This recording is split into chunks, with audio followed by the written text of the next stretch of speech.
In the biggest game of the season, the Colts couldn't overcome stupid.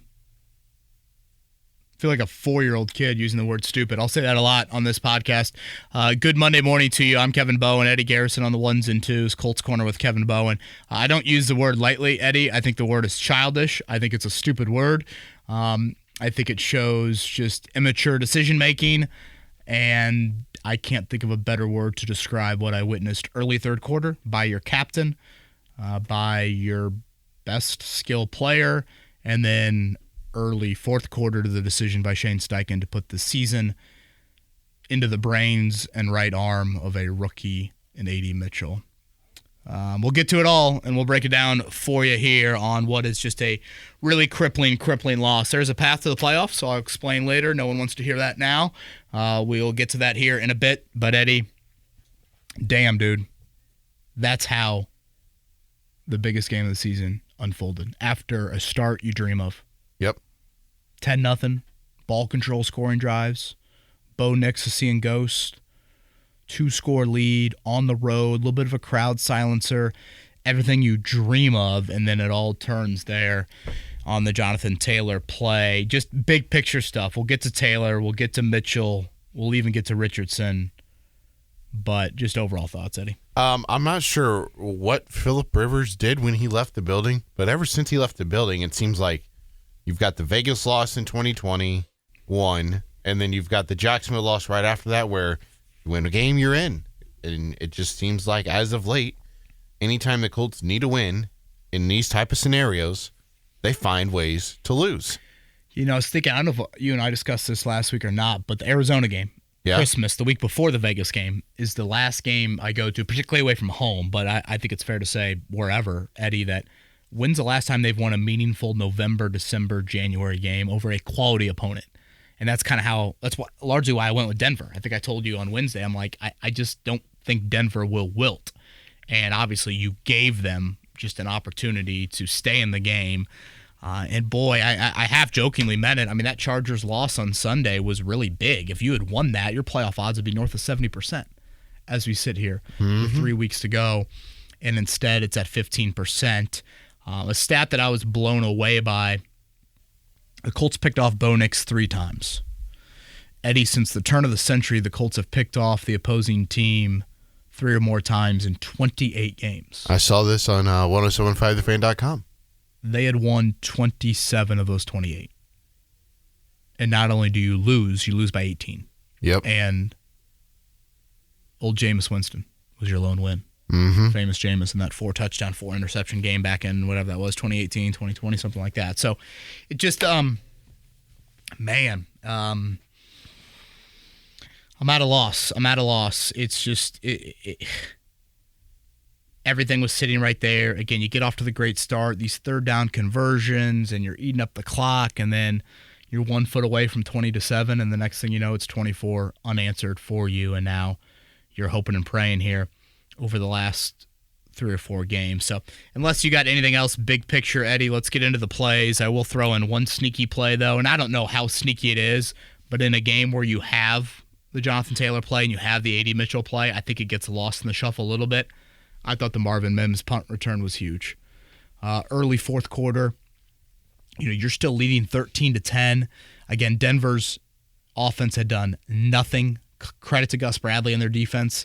And his defense, certainly have not said that many times this season, but they were playing very good football. Bo Nix was bound to throw you another pick, and Marvin Mims has that 61-yard return. And I don't know if it's Ashton Dulin missing or what, but that return was just huge. And then it almost fittingly, the Broncos scored a touchdown by throwing it to their fullback for a 15-yard TD, and then the rest is history. 2 plays after the Mims touchdown, or after the Mims return, it's the touchdown to Atkins. 5 plays later, it's the A.D. Mitchell, the Nick Bonito play, and the rest is history at that point. So I thought that Marvin Mims punt return, and just in general, I don't know if I'll say it's something I didn't like, but I guess I'll say it here. I thought it was probably your worst punt day in general of the season, mainly coverage, not Rigoberto Sanchez-wise.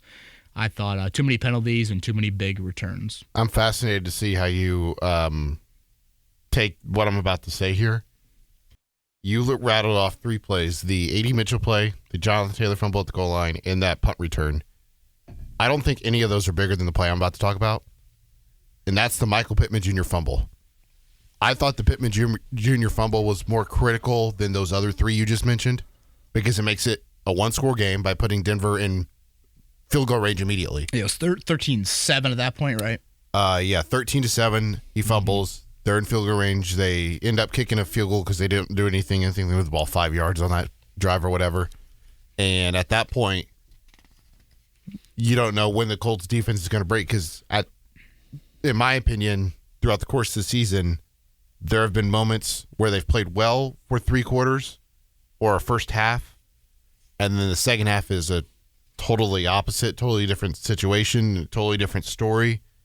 I didn't know if that was going to be one of those times, and when you give them a short field and an offense that's struggling and you make it a one-score game, then everything just becomes more critical. And I thought that was the play that kind of changed things a little bit. Yeah, I mean, certainly it's a big play. And again, it probably shows you the ineptness of the second half that we're listing so many of these plays. I can't agree with you. It was bigger than the Taylor play or even the A.D. Mitchell play, but it was certainly gave Denver some needed jolt. It turned 6 into 3, and it was big. And, obviously Pittman's got to hang on there. I thought it was just a hell of an individual play by P.J. Locke as well.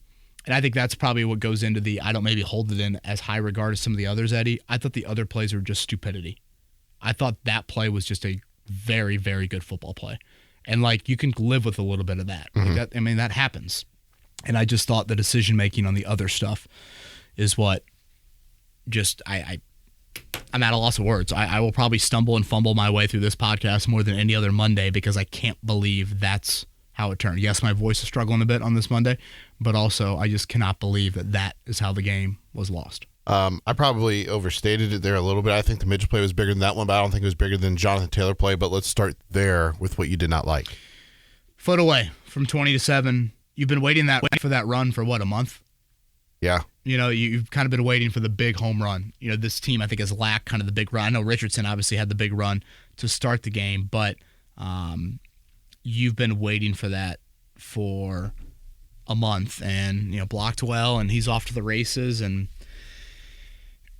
Eddie, he's, I would argue, the least showy player on the football team, certainly of the skill group. Mm-hmm. If you would have told me at the start of the day, because I watched the Bengals play happen. Yeah. That was a defender. Mm-hmm. So first off, I would have listed every defensive player on the Colts team that would have done that. I would have listed A.D. Mitchell, Anthony Gould, Trey Sermon, Tyler Goodson, every offensive lineman. I would have listed Sam Ehlinger. I would have listed everybody. Yeah. Jonathan Taylor had 50 rushing touchdowns in 3 years at Wisconsin. He had 45, or has had 45, I should say, in the NFL. He's been there. He's done that. Do you remember one Jonathan Taylor touchdown celebration in your life? Because I do not. It's usually just celebrating with the offensive lineman. Right. It's not like I'm used to being like, oh man, he's going to cross the goal line. What's he going to do here? Mm-hmm. Ivy League offers out of high school. He's a captain. I can go on and on. Him, of all people, for that to happen. And clearly he was getting to some sort of dance. We saw it there eventually once he got into the end zone. But I don't use the word lightly. It was stupid. It's a play that has the Denver Broncos cackling in the postgame locker room of, if that was us, we'd be finding a commercial flight home. Mm-hmm. They should send him a game ball.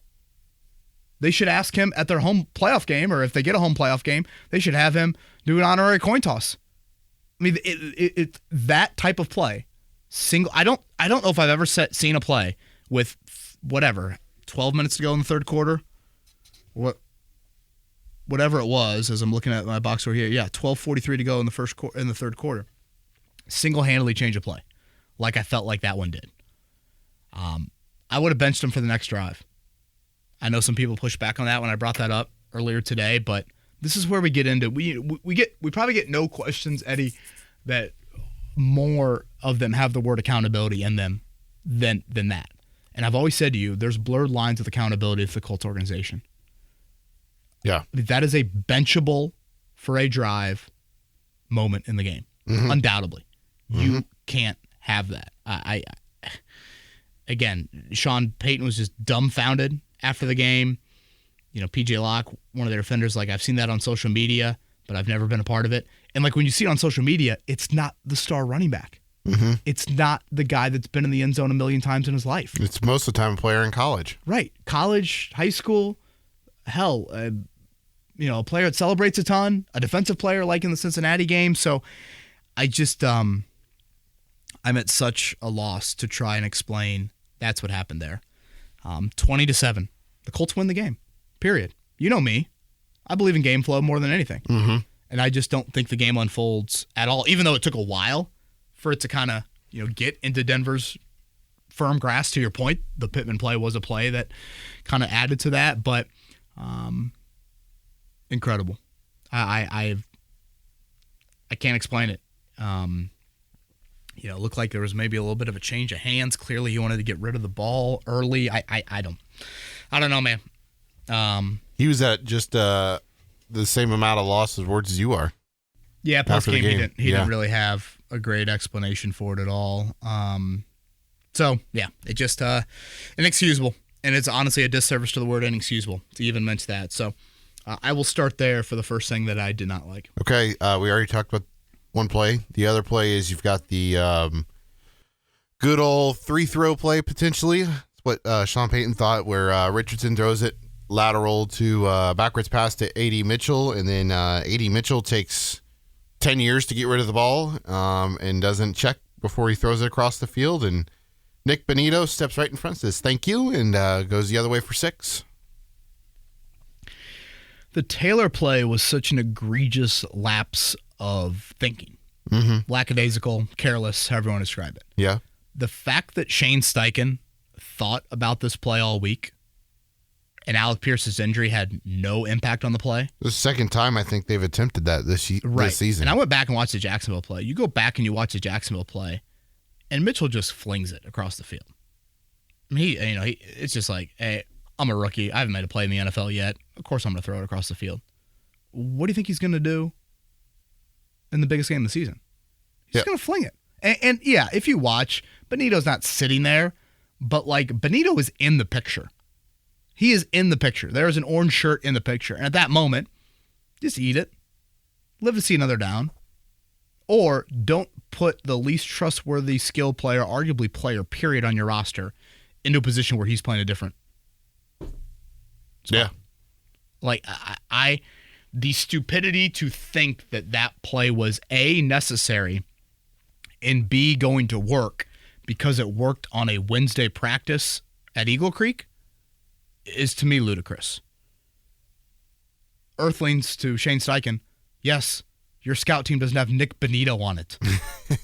Of course, you're going to find success on a Wednesday practice field. And of course, it might have worked against the Jacksonville Jaguars when, again, it's not the same exact play. That was with Flacco in the game, and Richardson is a little bit different. You think they're going to have eyes on Richardson?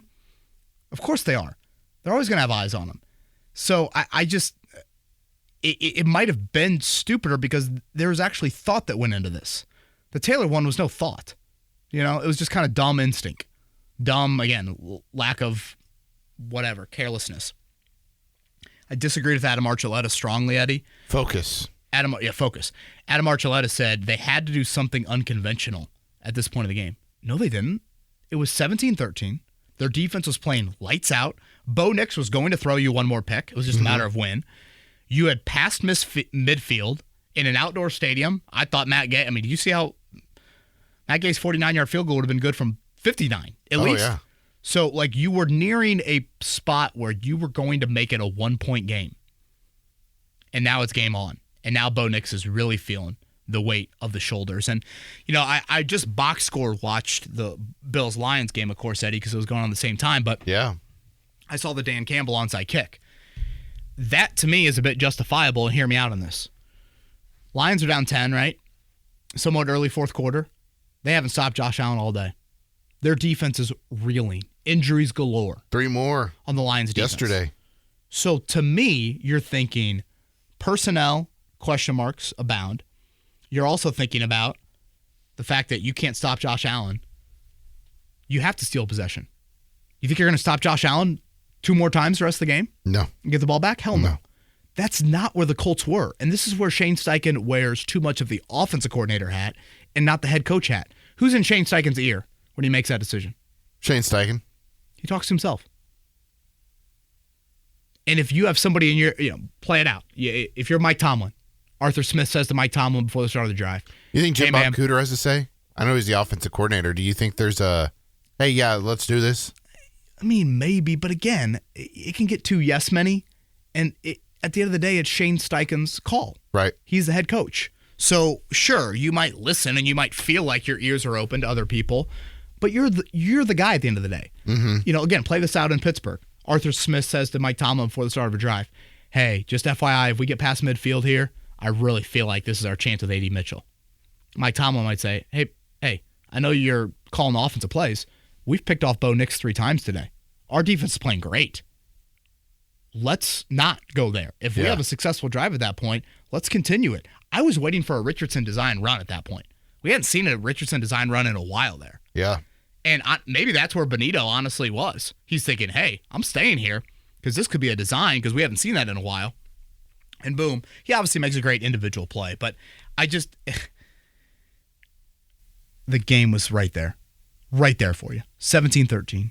To your point, the Pittman fumble gave Denver life. Like, you still had a great chance. Great chance. Mm-hmm. And you put the season on the line with the brains and the right arm of Adonai Mitchell? What are we doing? What are we doing here? Too cute. And I think it's more egregious than Minshew to Goodson 4th and 1 last year. You bring that play up. Taylor's on the sideline. That was my biggest gripe with that play. And I think I said to you before, like some sort of rub route with Downs and Pittman is kind of where my thought goes. Obviously, Minshew's probably not going to make a play with his legs. But at that point, your personnel, to a degree, was what it was. Mm-hmm. That's not here. Like, you openly chose out of a bye week to throw that wrinkle in there, thinking that play in that environment was going to work. And another element to this play, Eddie, that I don't think he's getting talked about enough?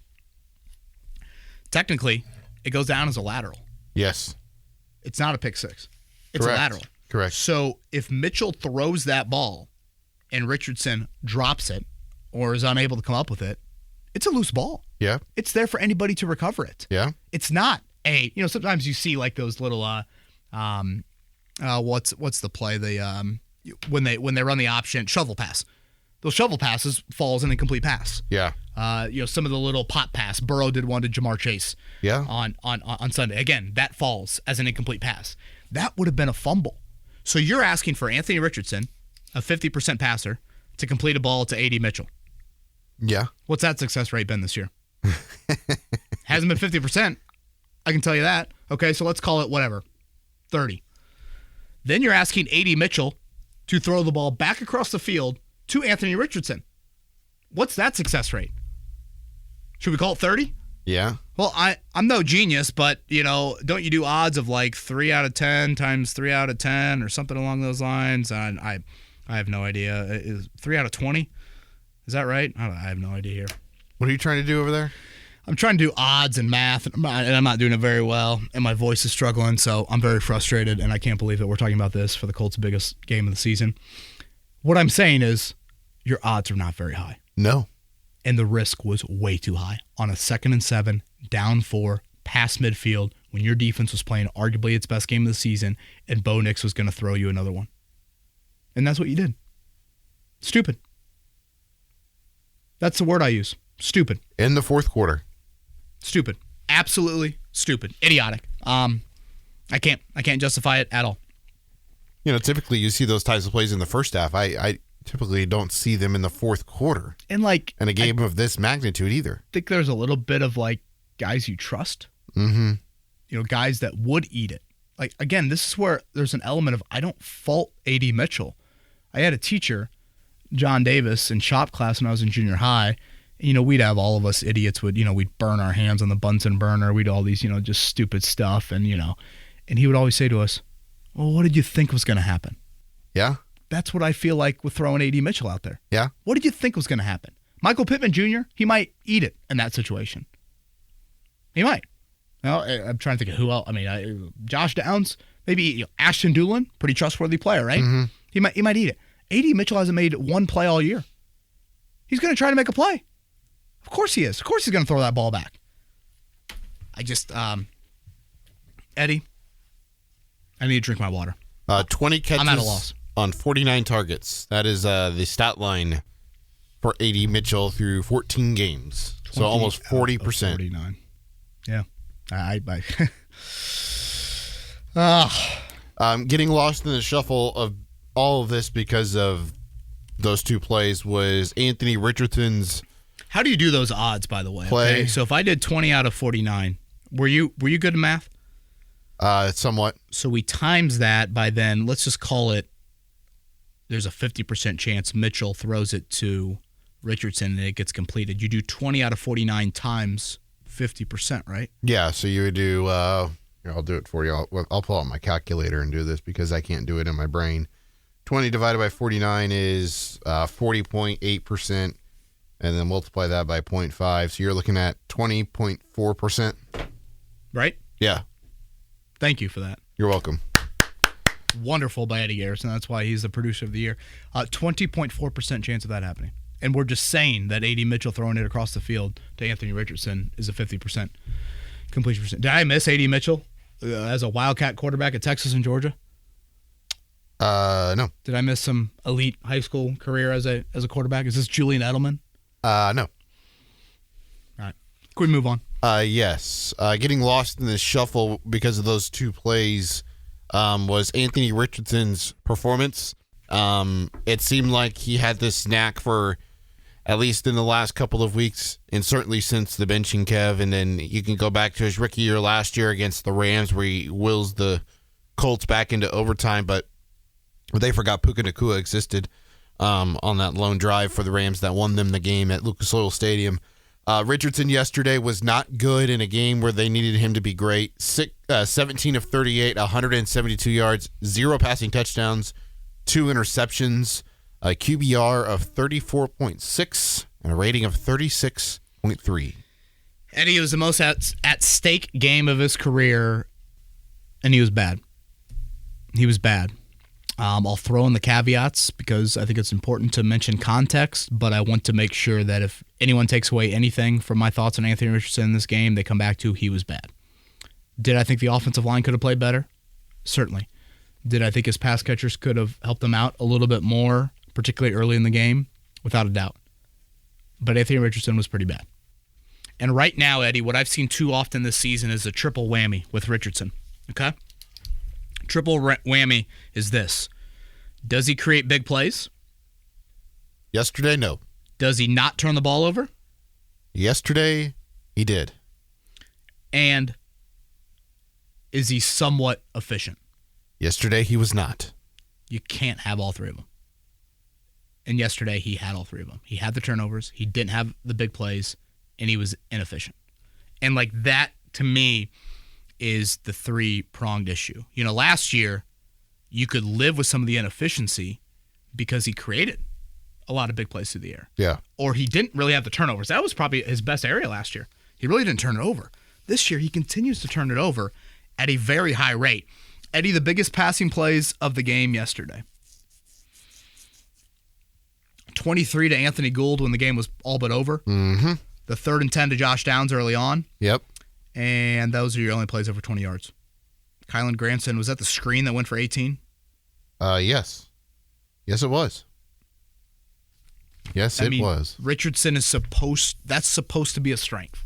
Did they miss Alec Pierce once he suffered that concussion? Because, like... Yeah, I mean, sure. But again, at that point, Eddie, it's halftime and you completed 5 balls. I understand.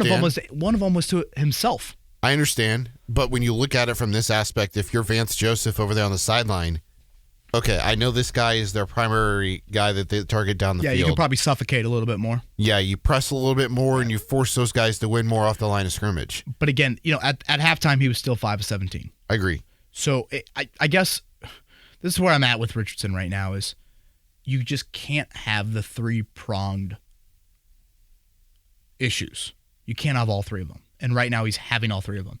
If you go 17 of 38, but you sprinkle in a 32-yarder, a 36-yarder, and a 42-yarder, you can live with it. Yeah. If you go 17 of 38 and you don't turn the ball over twice, you can maybe live with it. But you can't have all three of them. And I get it. People justify it a lot. Hey, okay, he had 3 to 4 throwaways. Okay, he had 2 to 3 drops. Mm-hmm. Okay, so he's 22 at 38, and he still has 2 picks, and he's not completing a bunch of big balls. I mean, that's still not enough from him. But largely, I thought he looked like a young quarterback in the most hostile environment he's played in the most at-stake game of his career, with not a ton of support around him. Mm-hmm. I thought that's how he looked. And obviously, Bo Nix was terrible. So, I mean, there is an element of, like, welcome to the NFL for both of those guys in those settings. But, I just thought Richardson was I thought he was pretty bad. I thought they could have ran him a little bit more, just from a design standpoint. He actually had a scramble. Did he have 2 scrambles? He might have had a couple of them. What was he running at, 7 for 46? Yeah. Yeah, I mean, I know there's a fine line with that, but... Yeah, I know he had 1 scramble on the drive where he scored the touchdown. Yeah, early on. Yeah. Yeah, and just a couple singles. Like, why is Josh Downs targeted 8 times and only 3 of them are converted? Mm-hmm. It just, I think I said to you on last week's podcast, a bye week thought I had was, what are Richardson's numbers with Downs versus without? They're not that different. Mm-mm. That connection's got to get better. Yeah. And you can't have that with your slot wide out that is supposed to be such a reliable guy. And, frankly, I think is a reliable guy. 4th and 6, the ball's off his fingertips. Again, you just got to hit that. Yeah. You got to hit that. You get that opportunity, you got to hit that. So, all in all, I thought Anthony Richardson was pretty bad. One thing I want to throw in here, in the did not like category, I thought punt coverage yesterday was not good. Yeah, and I kind of wanted to mention that early on. I know I'm glad that you brought it up there, Eddie, but yes. Yeah, the 61-yarder, 20, and then he had a 20. I think it was like 21 yards. Right. Cameron Grown gets a late hit penalty. Was it Lamons on the penalty on the punt return unit as well? That made you back up, to the 4. So yes, I thought it was your worst special teams day of the year, like kind of Matt Gay division. Yeah. Like kicking the ball division, like Sanchez or Gay. Yeah. Do you have anything else to add here on what you did not like? No. Not a whole lot to like from this one, but you talked about it earlier. The defense played its best performance for 4 quarters all season yesterday, in my opinion. Outside of the one play at the end where they gave up the touchdown to Cortland Sutton. Eddie, what am I doing with my hat? You're taking your hat off and tipping it to me? I'm the respect gif, right? Oh, yeah. On Twitter there. With the kid at the New York Yankees game? From the young kid. That's what I'm doing to Gus Bradley. Seriously. I have certainly had issues with Gus Bradley in this defense this season. I did not yesterday. It's really hard to lose a game with 3 interceptions, let alone by 18 points. Really hard. I thought they were thrown into some awful sudden change situations, and I thought they answered the bell. I mean, how many 3-and-outs did they have yesterday? A ton of them. Defense? There was a 6-drive stretch there, like midway through the 3rd quarter, Eddie, that I think Denver only got 2 first downs in 6 drives. This team allows first downs falling out of bed. Yeah. So, major kudos. And individually, I thought Zaire Franklin looked like a Pro Bowler.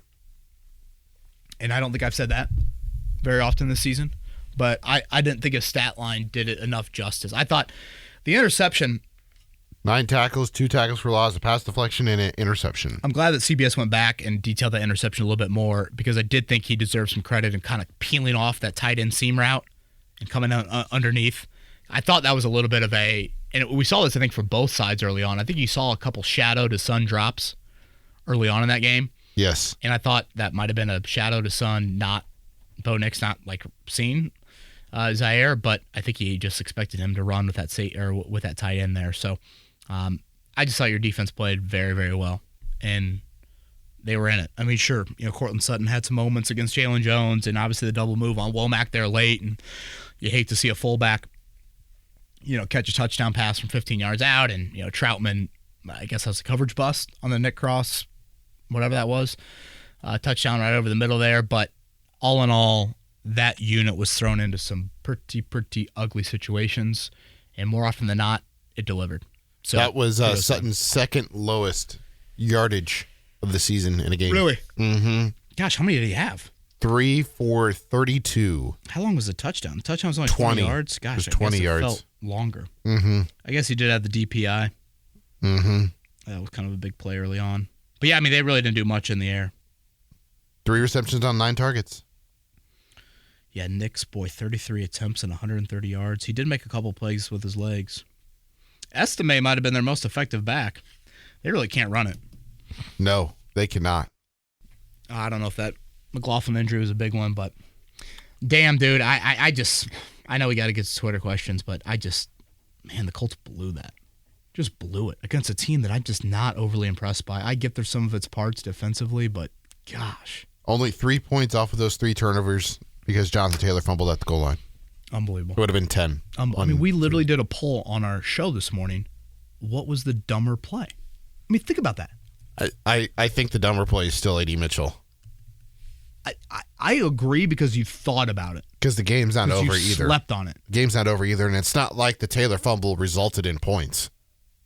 They went 3 and out. But it did take away, obviously 6. Right now it's 70% Taylor, 30% Mitchell. It would be a great debate class here in finals this week at some high school. Some diehard sports fan should have 2 of his students do that. What'll be fascinating? What's fascinating to me is I think there's this underlining frustration or a dislike towards Taylor with how he handled the contract situation. Mm-hmm. Yeah, I would and agree then with it's just that. like gasoline on the fire type of deal, or it's just like making them resurface those feelings and emotions again towards him. I would agree with that. I think there is a lot of truth to that, and I think I've witnessed that myself. So, yeah, it's just odd. And I mean, I don't know. There's probably a level of people change and money change, and who knows. But I still did not have on the bingo card Jonathan Taylor dropping the ball at the 1 foot line. Yeah. Yep. Let's dive into Twitter questions, starting with Bailey. My guess is that they practiced that play all week with Alec Pierce, and then he gets hurt, and Shane Steichen still thinks they can execute it with A.D. Mitchell. What do you think? So, Bailey, this is my first thought. And you know why I thought this? Why is that? The fake punt from Pagano in 2015 was practiced with Clayton Geathers all week long. Geathers gets hurt in that game, and yet they still ran it. I forget if Geathers was supposed to be Colt Anderson or Griff Whalen. He was supposed to be one of the two. So, like, that to me just adds to, oh my gosh, wait, what? You practice it all week? Yeah. And the dude gets hurt and you still run it? Like, that is just extra stupid. I didn't get the vibe. I went back and watched it. The personnel grouping was actually an interesting personnel grouping. It was Sermon, Will Mallory on the field with Mitchell, Downs, and Pittman. That was your skill group. Mallory was split out left in the 4x1 there. Part of me thought, would Pierce have been out there and like just running a go route to kind of clear out that side of the field? Because that's where they threw it back to. Mallory runs some sort of go-ish situation, it looks like. Yeah. I still obviously need to watch the All-22 on it. But to answer the question, Bailey, this does not sound like something that was Alec Pierce-centric. And, I mean, watch the play. Do you think Nick Benito really would have been affected by Alec Pierce on the field? No. I thought they actually did a nice job of blocking it up in front of Mitchell. I didn't think Mitchell was, like, under duress. No. He spun the ball and got it to his laces and everything there. So, very good question. It's a thought that I had, but no. If they hadn't ran that play earlier in the year, I may have been able to hear that out, but since they already attempted it once. Yeah, and again, they had ran it in Jacksonville. It was not quite the same play. That was with Flacco, and he just kind of shamelessly walks into the middle of the line after he throws it. He throws it over there, and then Goodson is the one that catches it. Goodson is Richardson. Mm-hmm. Now, again, we're comparing the Jaguars to the Broncos. This is where I can't hear this. It worked in practice on a Wednesday. I mean, God bless the Colts defensive end needing to be Nick Benito in the scout team, but he's not Nick Benito. Yeah. Who might be the best football player no one has ever heard of in the NFL. And I keep coming back to this. It was already on tape. These teams know what trick plays you've already displayed, and most of the time they're going to be ready for it unless you're Buffalo and you don't expect Dan Skipper to run out in the flat and catch a touchdown pass. Preach. Flippin would like to know, KB, this has to be the most inept loss of the season, correct? Boy, inept is such a again, I'm using the word stupid. I apologize. I'd yell at I wouldn't yell at Rosie. I'd be like, Rosie, just don't say that. If she called somebody stupid, I'd probably get mad at her. But if she's like, Daddy, that ornament is stupid, I'd be like, wait, that's my Notre Dame ornament. Stop that. But that's what I'm coming back to. Like, you were in firm control of that game, 20-7. Yeah, that's firm control.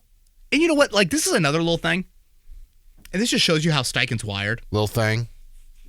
And look, Steichen's general form of aggression, I like. Yeah. But, like, do you remember when they were backed up on the 4-yard line? I think it was after a penalty. Early in the game, on a punt.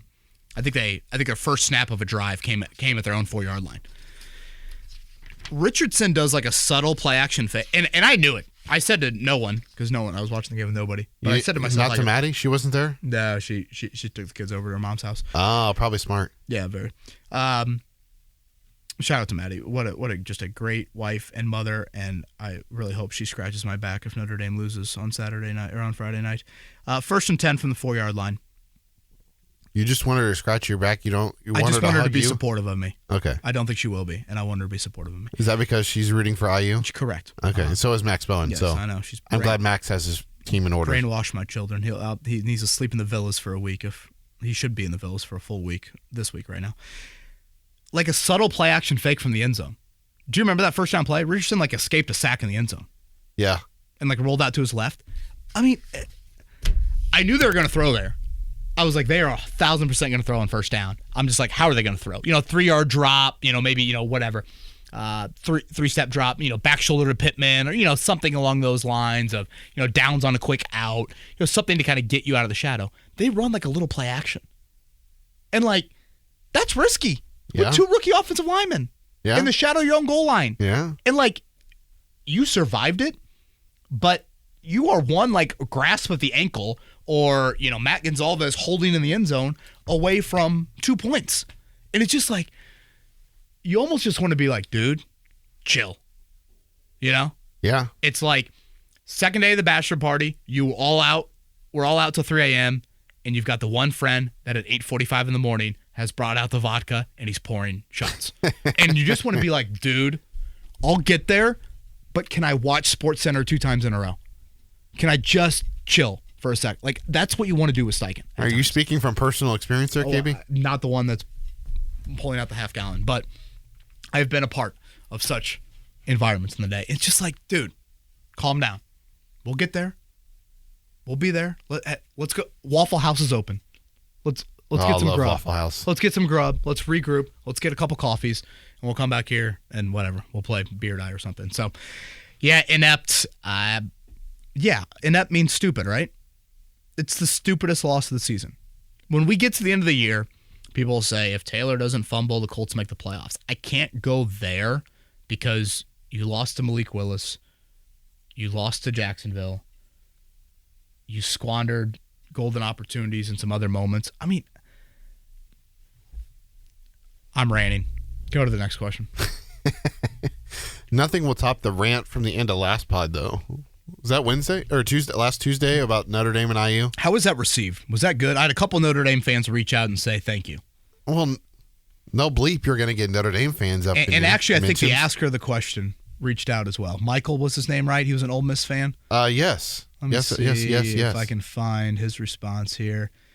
He goes crying. He goes with 3 crying emojis. This had me rolling, laughing, listening on the pod. I hope I didn't get you too fired up, KB. Honestly, that's probably why my voice is struggling. That probably started it. That delay of an effect? Yeah, trust me. You combine that with the weather, man, and that time of year. Cole would like to know, it's a very simple question.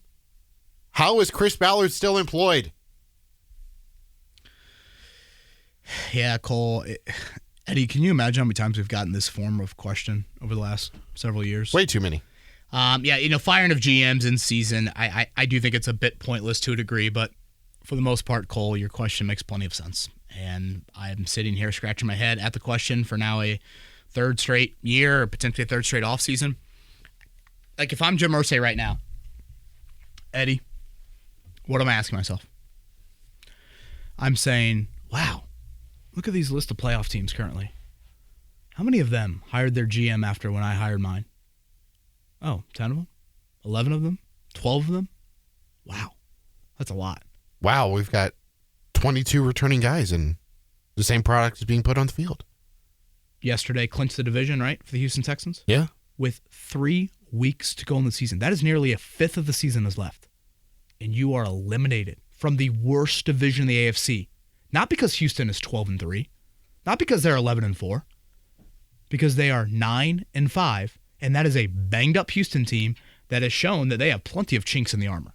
Yeah. And yet, for 3 weeks, they will celebrate winning the division. Mm-hmm. Those are the questions that when Cole poses this, if I'm Jim Irsay sitting in my office, I'm asking myself these questions. And what is the standard for my franchise?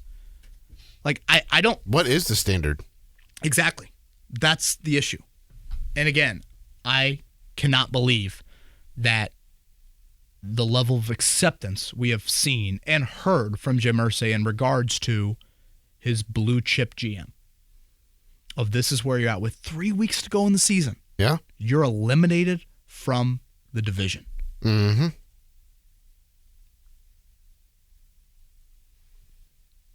I'm at a loss.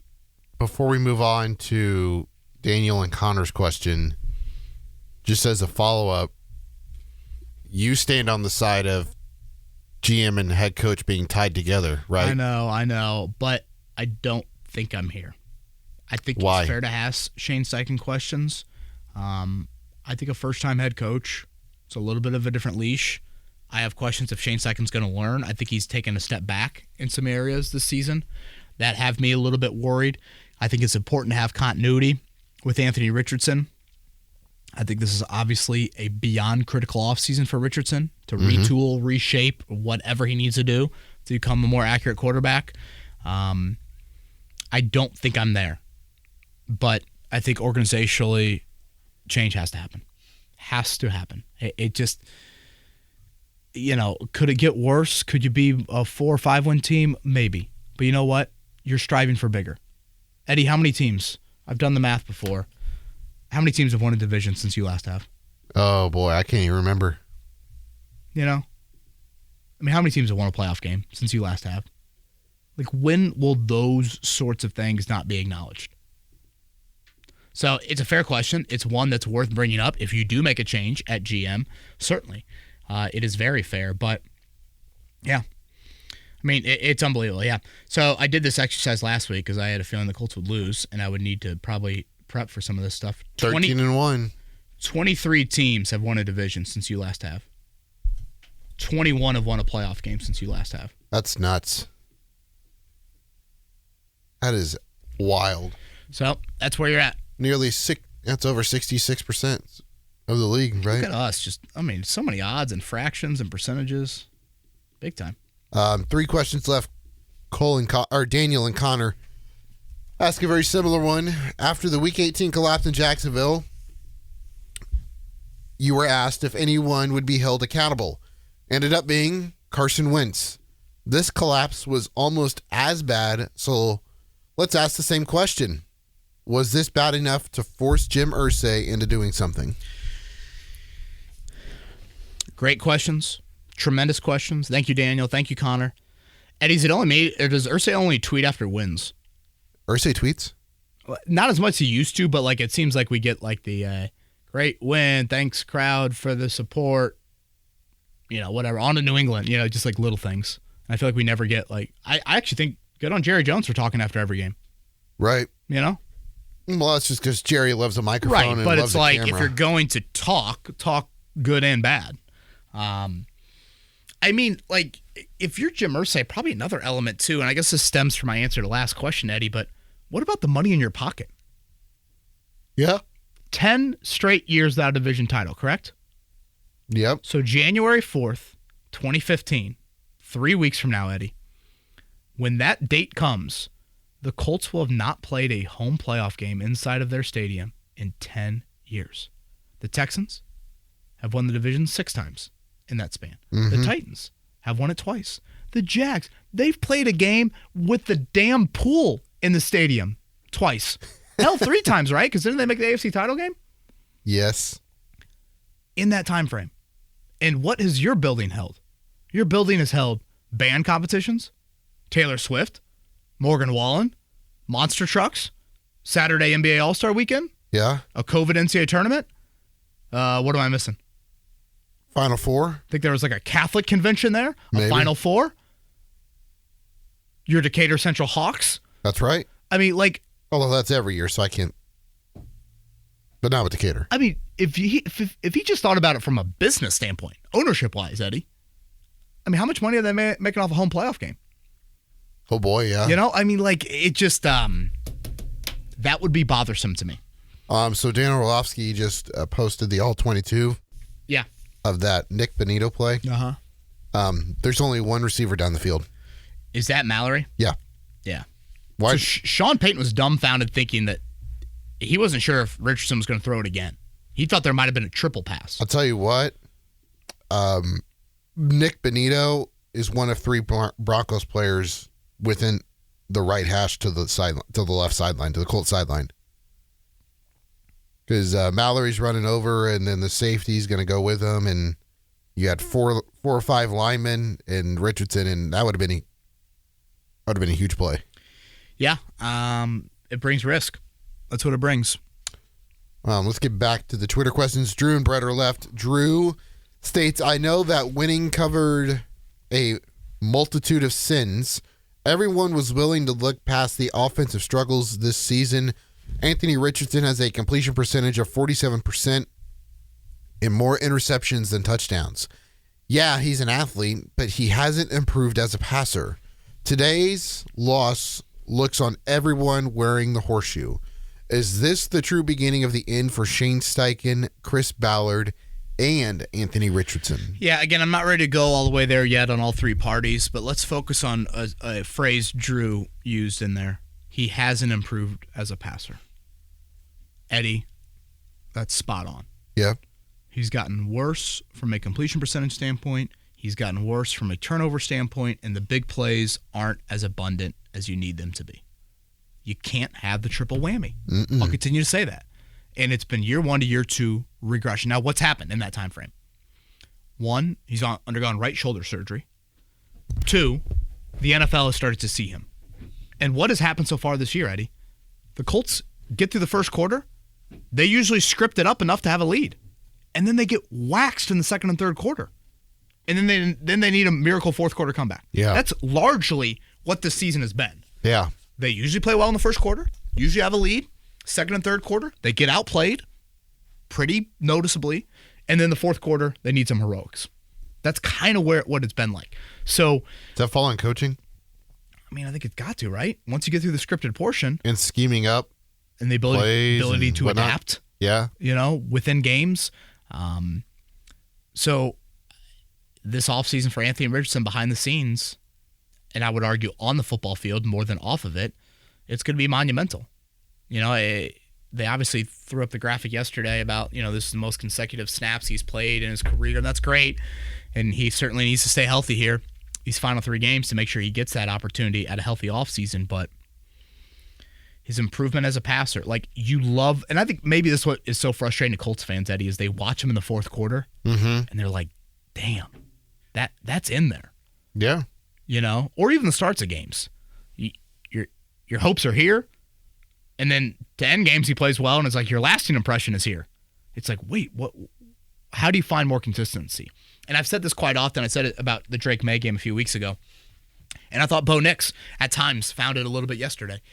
Other teams find easy in the passing game so much better and more frequently than the Colts. Yeah. The Colts don't find easy.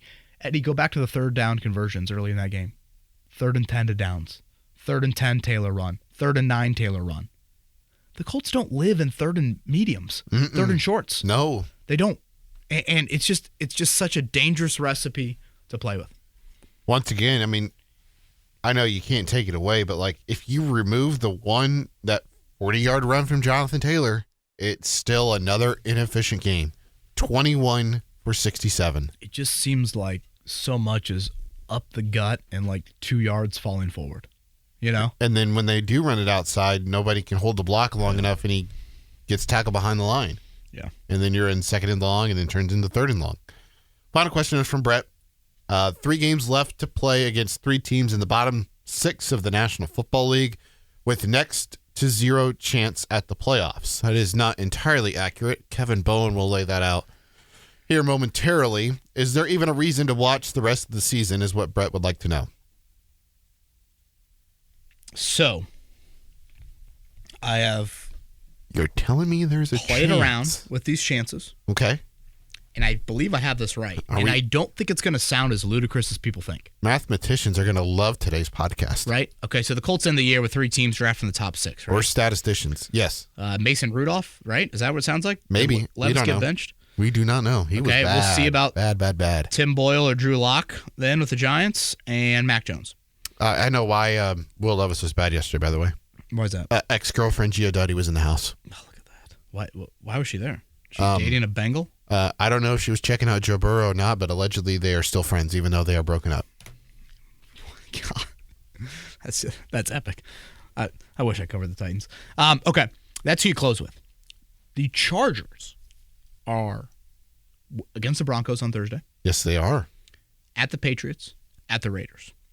Yes, they are, and yes, they are. I believe I have this right. If you win out and the Chargers lose 2 or 3, I think you're in. Really? Correct me if I'm wrong. Please, someone out there, correct me if I'm wrong. But when you hear that out, and I just list out the schedule of those 2 teams, you need 5 events to go your way, okay? There's 6 games total, 3 for the Colts, 3 for the Chargers. You need 5 of the 6 to go your way, all right? Yeah. If I asked you what was an outlandish event that you would need to go your way out of those 5, there's really only one of them, right? The Evil Empire or the Chucky dolls. Right. I mean, that's the one. I mean, they could easily lose the Broncos on Thursday, right? Yeah. Yeah. Justin Herbert seemingly got banged up again as they got rolled by the Bucs. And then, obviously, Patriots and Raiders. That offense is struggling, too. 17 points each of the last 3 games. Patriots, Raiders will be the difficult one. You need one of those 2. And, of course, the Colts have to win all 3, which, honestly, I don't think the Colts will win all 3. History tells us they won't. Right. But when you say that out loud, like, it's not the most ludicrous. And this is why I go back to, I tweeted out the Chargers getting rolled yesterday late, and I get it. No one wanted to hear it. But I'm like, that loss was huge. If the Chargers would have won that game, or if the Colts would have won that game, their playoff odds would be north of 70%. Yeah. So now you need to cheer for Denver to win. Okay? Mm-hmm. Everybody hear me out on that? Hearing you out. Because they have the head-to-head on you. So now you want them to win and push the Chargers further down. I also think, weirdly, there's a lot of 9 and 8 tiebreakers that favor the Colts. If they get to that, obviously they'd have to win out to get to 9 and 8. I also think the other team that you want to lose is the Ravens. Yeah. Okay? The Ravens' schedule is a little bit girthier, but I don't think it's... Girthier. Yeah, probably not my best word choice, but whatever. Girthier. If people have lasted this long on the podcast, they can get a good chuckle out of that. Who do the Ravens have to finish? They got Jameis. They have the Steelers at Houston and Cleveland. So, I mean, that's a little bit of a schedule. Slightly, right? yeah. Slightly. So, yeah. Now, again, it's 15%. Houston on Christmas. And look, there are people in the audience right now, Eddie, that are saying this. Dude, Kevin, I don't want it. Like, we've reached a stage with some Colts fans. I won't say it's all, Eddie, but there are some Colts fans that are like Purdue fans the night of the bucket game. We need Ryan Walters to get absolutely smoked in this game. We have to end it. That's where some Colts fans are. And again, I'm never one to judge fandom. I'll offer my own thoughts, but you're paying your dollar, and your fandom is your fandom. Yeah. My fandom with Notre Dame is psychotic. It's unhealthy. Over the top. It's not necessary, but it's what gets me day to day. Yep. Whoa. You may want to correct yourself in case Matty Bowen's listening. Well, obviously family is first and foremost. That's a given. But your fandom is your fandom. What I think should happen is I think critical changes need to be made. Critical eye. Critical questions need to be asked. All of those things. But that's me. I get that some people walk into Lucas Oil Stadium and they say win, win, win. So you look at these final 3 games 2 ways, Eddie. You look at it and say, wow, what an opportunity to win out. Yeah. What an opportunity to put pressure on the Chargers. Okay? That's one way. Some would say, what an opportunity for embarrassment. Yep. What an opportunity twice in your own building. Divisional games. Yep. Backup quarterbacks for further embarrassment. So, both are on the table. You decide which plate you want to eat at. NFL news, Schefter Adam reporting of ESPN that I hate that for the Aleem McNeil torn ACL. God, he's a great football player. Carlton Davis broken jaw out 6 weeks. Gosh, just seems like they're reeling. They have Can they? What's the bye situation in the NFC? Is it Philly now? Let's see. Philly 12-2, Detroit 12-2. Minnesota is also on the verge of being 12-2 if they can defeat Chicago tonight. So and does Philly have that tiebreaker right now? No. It's still Detroit. Detroit, because they have the best win percentage in conference games. They're 8-1 in the conference. Philly is 7-2. Well, it sounds like some drama in the NFC. AFC is pretty status quo. Obviously, the health of Patrick Mahomes will be something to keep an eye on here. Minnesota would be 7-2 with a win. Eddie Garrison, thanks for the math, brother. Oh, anytime. I love doing math. Those that we will miss here on future podcasts for whatever reason, I get the holiday season is a bit jumbled. Thank you for all of your listenership. It means a lot to both of us. We'll be back Wednesday, though. Come back Wednesday. Talk a little bit more on the Colts. Eddie Garrison, let's sign off, brother. Thank you. Yes, sir. Thank you.